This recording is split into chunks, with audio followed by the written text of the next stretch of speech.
జనవరి వచ్చిందంటే ఫ్రెష్ పండు మిరపకాయలు దొరుకుతూ ఉంటాయి మనకి. ఈ పండు మిరపకాయలతో నిల్వ పచ్చడి ఎలా తయారు చేయాలో చూద్దాం. చూడండి, ఇవి చూడంగానే ఎంతో కలర్ఫుల్గా అట్రాక్టివ్గా ఉంటాయి. ముందుగా ఈ పండు మిర్చిని బాగా క్లీన్ చేసుకోండి. ఒక 2-3 టైమ్స్ క్లీన్ చేయండి, ఎందుకంటే ఇవి ఎక్కువగా రోడ్ సైడ్లలో అమ్ముతూ ఉంటారు. మట్టి బాగా పట్టుంటుంది, అందుకని బాగా క్లీన్ చేసేసుకోండి. క్లీన్ చేశాకే తొడియాలు తీయండి. ఆరబెట్టేశాక తడి లేకుండా ఫుల్గా ఆరబెట్టండి. తర్వాత తొడియాలు తీసేసి వాటిని కచ్చాపచ్చాగా గ్రైండ్ చేసుకోండి. గ్రైండ్ చేశాక దీంట్లో ఉప్పు, తెల్లగడ్డలు, చింతపండు ఇవన్నీ వేసి ఊరపెట్టేద్దాం.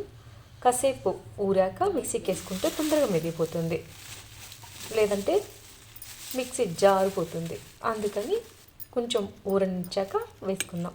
ఒక కేజీ పండు మిర్చికి 1 గ్లాసు ఉప్పు, 1/4 కేజీ చింతపండు పడుతుంది. కొత్త చింతపండు అయితే బాగుంటుంది. కారం తక్కువ ఉండే వాటికి కొంచెం చింతపండు ఒక 200 గ్రామ్స్ సరిపోతుంది. ఇది మొత్తం ఊరాక మొత్తగా పేస్ట్ చేసుకోండి. ఇలా పేస్ట్ చేసుకుందాన్ని ఒక డబ్బాలోకి తీసేసుకొని స్టోర్ చేసుకున్నామంటే ఫ్రిడ్జ్లో 1 ఇయర్ పాటు ఏంటి 2-3 ఇయర్స్ అయినా ఫ్రెష్గా భలే ఉంటుంది.